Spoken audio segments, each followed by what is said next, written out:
고등학교 2학년 때였던 것 같습니다. 문득 제 안에 떠올려졌던 질문이 하나 있었는데요. 그것은 나는 누구일까라고 하는 질문이었습니다. 이게 잘 모르겠는 것이죠. 그래서 제가 나를 찾는다는 그런 목적으로 제가 태어났던 그곳으로 또 자라났던 곳으로 제가 기차를 타고 여행을 한번 떠났던 적이 있었습니다. 저는 그곳에 가면 제가 뭔가 좀 찾을 줄 알았어요. 그래서 제가 기대하는 마음으로 갔는데 자랐던 곳을 아무리 살펴봐도 또 기억을 떠올려봐도 내가 누군지 잘 모르겠는 거예요. 하필이면 또 겨울에 가서 추웠어요. 그래서 빨리 돌아가야겠다.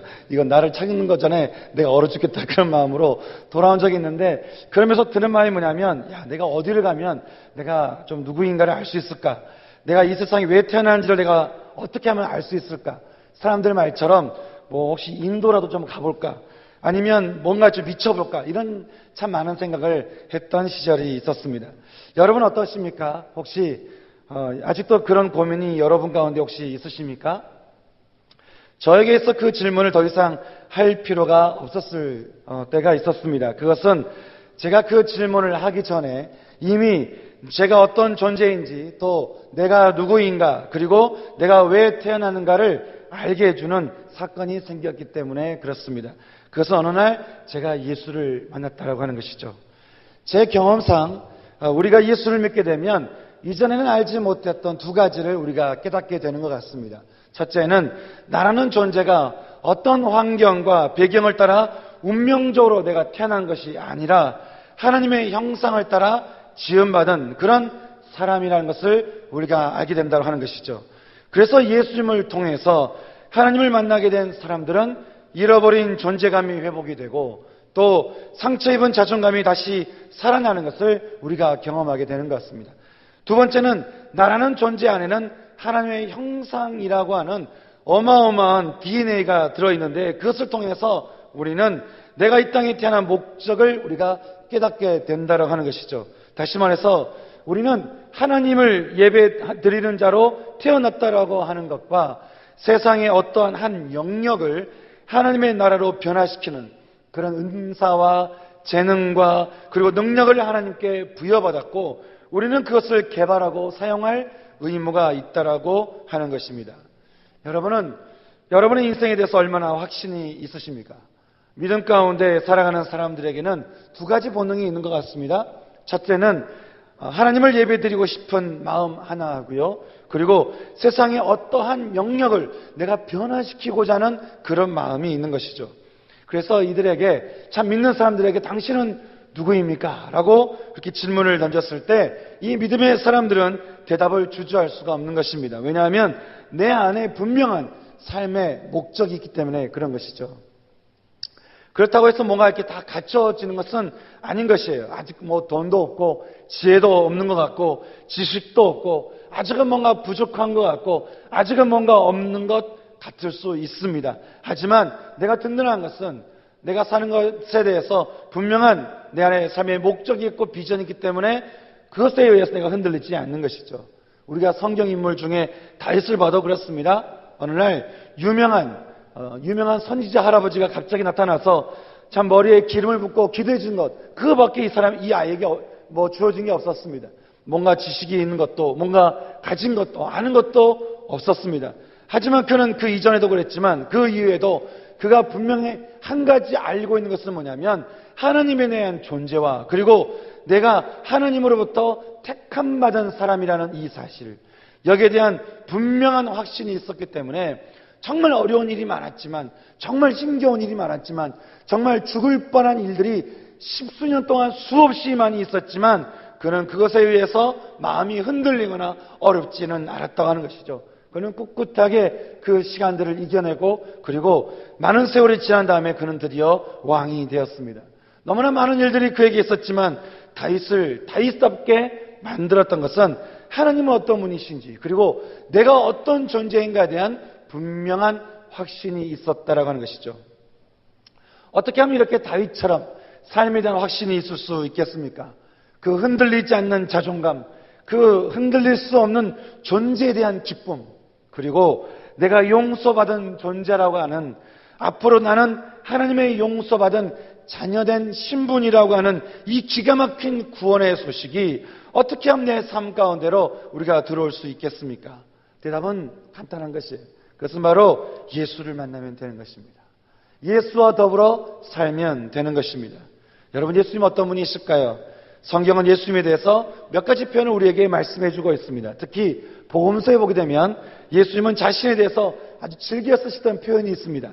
그것은 말하면 에고 에이미라고 하는 그런 표현이죠. 다시 말하면 나는 이런 사람이다 라고 하는 것이에요. 나는 이런 존재다 라고 말하는 것입니다. 주님께서 뭐라고 말씀하셨을까요? 몇 가지 살펴보면 주님은 나는 인자다 라고 주님은 표현하셨습니다. 요한복음 6장 27절에서 주님은 자신을 가리켜서 인자라는 표현을 쓰시는 것을 좋아하셨죠. 하나님의 아들이셨습니다. 하지만 그분은 스스로 인자가 되기로 결정하셨습니다. 그분은 하나님의 인격과 성품과 능력이 있는 그런 분이셨습니다. 하지만 스스로 죄로 물들어 있는 인자로 이 땅에 오셨습니다. 그래서 또 다른 인자인 저와 여러분을 그래서 잘 아시는 거예요. 그분이 인자가 되어 오셨기 때문에 인자를 아는 것입니다. 두 번째, 그분은 세상의 빛이라고 하셨습니다. 요한복음 8장 12절에서 주님은 영적 진리가 필요한 이 땅에 해답을 주는 빛이라고 주님은 말씀해 주고 있습니다. 세 번째, 주님은 양의 문이라고도 하셨습니다. 요한복음 10장 7절에서 주님은 하나님 나라에 들어가기 위해서 유일한 문이라고 그렇게 말씀해 주고 있습니다. 그래서 하나님을 만날 수 있는 유일한 길은 바로 예수에게 있다라고 성경은 우리에게 이야기해 주고 있죠. 네 번째, 주님은 또 선한 목자라고 우리에게 말씀해 주고 있습니다. 요한복음 10장 11절에서 주님은 자신의 우리들을 향한 사랑을 이렇게 표현하셨습니다. 나는 너의 선한 목자다라고 말씀하셨습니다. 그리고 다섯 번째, 주님은 그 유명한 말씀, 나는 길이요 진리요 생명이다라고 하는 그 말씀을 통해서 주님은 이 땅에 오신 궁극적인 목적을 우리에게 말씀하셨습니다. 또 여섯 번째 보면 주님은 말씀하시기를 나는 포도나무라고 그렇게 말씀하셨습니다. 요한복음 15장 1절에서 주님은 가지가 포도나무에서 생명을 얻고 나무를 떠나서는 살 수 없는 것처럼 우리 역시 반드시 누군가를 의지해야만이 살 수 있는데 그것은 사람도 아니고 연예인도 아니고 돈도 아니고 애인도 아니고 결혼했다고 해서 남편과 아내도 아니고 오로지 예수를 의지해야만이 인생은 살 수 있다라고 우리에게 말씀해 주고 있습니다. 그 외에도 주님은 수많은 말씀을 통해서 나는 이런 존재다라고 우리에게 말씀해 주고 있습니다. 사랑하는 청년 여러분, 성도 여러분, 여러분이 알고 있는 예수님은 어떤 분이십니까? 그분은 하나님이시지만 우리와 똑같은 인자로 오셔서 우리에게 빛을 비춰주시고 하나님을 만날 수 있는 양의 문이 되어주시고 길과 진리를 알려주시는 선한 목자요, 우리에게 열매를 주시는 포도나무와 같은 분이시라고 말씀해주고 있습니다. 그래서 그분을 만나는 것만큼 이 세상에 위대한 것은 없는 것입니다. 그래서 우리는 내가 믿는 분이 어떤 분인가를 알 필요가 있는 것이죠. 왜냐하면 내가 믿는 그분이 바로 나와 함께 하시기 때문에 그런 것입니다. 여러분 예수님 어떤 예수를 믿으십니까? 우리가 그냥 예수님 믿는다라고 하는 것이 아니라 정말 예수님이 나의 빛이라고 한다면 그 빛 대신 예수님이 나와 함께 하는 것이죠. 생명을 주는 분이라고 내가 믿는다 한다면 내 모든 삶 가운데 주님은 나에게 생명이 되어 주실 것입니다. 주님은 나의 치유의 분이라고, 치유의 하나님이라고 내가 믿는다고 한다면 내 삶 가운데 상처를 받을 때마다 주님은 나의 치유의 하나님으로 내 삶 가운데 임한다라고 하는 것이죠. 오늘 우리가 읽은 본문 말씀에는 예수님이 어떻게 우리에게 그런 기가 막힌 분이 되실 수 있는가에 대해서 아주 중요한 두 가지 메시지를 우리에게 말씀해 주고 있습니다. 바로 이 메시지 때문에 그분은 우리의 목자가 되실 수 있었습니다. 바로 이 메시지 때문에 그분은 나의 생명이요, 우리의 포도나무요, 또 양의 문이요, 또 우리의 길과 진리와 생명이 되실 수 있다라고 하는 것이죠. 어떤 메시지였을까요? 이 메시지를 이해하기 위해서는 우리 먼저 오늘 말씀의 배경을 좀 살펴볼 필요가 있습니다. 오늘 말씀의 배경은 오병이어 사건이 일어난 지 얼마 안 된 시점에 있었습니다. 보리떡 5개와 물고기 2마리로 수많은 사람들에게 양식을 주었던 이 오병이의 기적을 경험했던 이들은 예수님을 찾고는 이렇게 말을 하죠. 34절에 주여 이 떡을 항상 우리에게 주소서. 그러자 주님은 35절에서 이렇게 말씀하십니다. 내가 곧 생명의 떡이니 내게 오는 자는 결코 줄이지 아니할 터이요 나를 믿는 자는 영원히 목마르지 아니하리라. 그러자 이 이야기를 들은 유대인들 사이에서 논란이 일어나기 시작했습니다. 그러면서 수근거리기를 이는 요셉의 아들이 아니냐, 그 부모를 우리가 아는데 자기가 하늘에서 온 떡이라고 하는 말이 이 말이 도대체 무슨 말이냐, 도대체 저 예수가 누구냐, 도대체 누구길래 하늘에서 온 떡이라고 말하는 것이냐 라고 그들이 수근거리기 시작했다는 것이죠. 주님께서는 이 수근거림의 소리를 들으시고는 이렇게 말씀해 주고 있습니다. 오늘 우리에게 내가 왜 이 땅에 왔는지, 그리고 너에게 내가 어떤 존재인지를 주님께서 2가지를 들어서 우리에게 말씀해 주고 있는데, 2가지가 무엇입니까? 바로 첫째는 내가 바로 생명의 떡이다. 그리고 둘째는 내가 바로 생명의 음료다라고 말씀하고 있는 것입니다. 그래서 결론적으로 말하자면 56절 말씀에 내 살을 먹고 내 피를 마시는 자는 내 안에 거하고 나도 그 안에 거하나니 57절에 그 사람이 나로 인하여 그 인생이 살리라 라고 말씀하는 것입니다. 그 인생이 생명이 있을 것이다. 그 인생에 영원한 생명이 있을 것이다. 그러니 바로 내 인생이 회복될 것이다. 예수의 살과 피를 먹는 자는 존재감이 회복될 것이다. 또 예수의 살과 피를 먹는 자는 상처된 자존감이 치유될 것이다. 내 중요감이 분명해질 것이라고 성경은 우리에게 이야기해 주고 있는 것입니다. 주님은 우리에게 나는 생명의 떡이요 생명의 음료니 너는 이것을 먹고 마시라고 우리에게 말씀해 주고 있습니다. 그러면 한 가지 살펴볼 것이 있습니다.